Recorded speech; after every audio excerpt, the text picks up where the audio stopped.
Welcome back. છોટાઉદેપુરના નસવાડીમાં પ્રી મોન્સૂનની પોલ ખુલી ગઈ છે. નેશનલ હાઈવે 56ની કામગીરીની પહેલા જ વરસાદમાં પોલ ખુલી ગઈ. કામગીરી બાદ લુણાત્રાના મુખ્ય રસ્તા પર પાણી ભરાઈ ગયા છે અને પાણી ભરાતા રસ્તો પણ બંધ હોવાથી પાણી નિકાલની માંગ કરવામાં આવી રહી છે. નેશનલ હાઈવેના ઇજનેરો ધ્યાન ન આપતા હોવાનો ગ્રામજનોમાં રોષ છે. છોટાઉદેપુર જિલ્લાના નસવાડી નજીક નેશનલ હાઈવે 56ની કામગીરીમાં ખાસ કરીને આ દ્રશ્યો જોઈ રહ્યા છો તમે.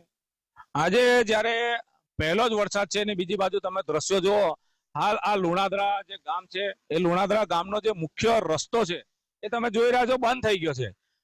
કહેવાનો મતલબ એ છે કે ભાઈ જ્યારે સરકાર આટલો બધો વિકાસ કરી રહી છે પરંતુ ક્યાંક ને ક્યાંક જે નેશનલ હાઈવેના ઇજનેરો ને એજન્સીની બે જવાબદારીને લઈને હાલ જે અંદાજિત 1200ની વસ્તી ધરાવતા આ ગામમાં જવાનો રસ્તો જ હાલ તો બંધ થઈ ગયો છે.